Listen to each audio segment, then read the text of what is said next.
Hi అందరికీ కార్తీక మాసం అయిపోయింది కదా. మరి కార్తీక మాసం అయితే ఇంకా నాన్ వెజ్ మీద దండయాత్ర అయితే మొదలు పెట్టాలి కదా. ఈ రోజు అయితే పాయ మీద అయితే పడిపోయామండి. మేకలు తినాలని బాగా అనిపించింది.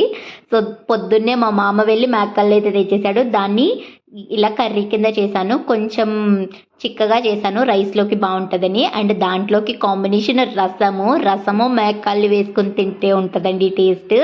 భలే ఉంటుంది కదా. మీరు కూడా నా నాన్ వెజ్ వీడియోస్ మిస్ అవుతూ ఉన్నారు కదా. 1 మంత్ అయింది మన ఛానల్లో నాన్ వెజ్ వీడియోస్ అప్లోడ్ చేసి, మేము కూడా తిని. సో దాంట్లోకి వైట్ రైస్ ఇంక అన్నీ రెడీ అయిపోయినాయి. వేడి వేడిగా ఈ కర్రీ వేసుకుని తింటే భలే ఉంటుందండి. అంతేకాకుండా నేను ఒక కొత్త బిజినెస్ ఐడియా కూడా స్టార్ట్ చేద్దాం అనుకుంటున్నాను. సాటర్డే సండే హైదరాబాద్లో ఉన్న వాళ్ళకి గోదావరి రుచులు తినాలనిపిస్తుంది కదా, వాళ్ళకి మేమే స్వయంగా వండి పెడదాం అనుకుంటున్నాం. ఈ ఐడియాని ఇంప్లిమెంట్ చేశాక వీడియో పోస్ట్ చేస్తాను. ఇంకా వేడి వేడి అన్నంలో ఈ కర్రీ వేసుకుని తింటే ఉంది స్వర్గమే.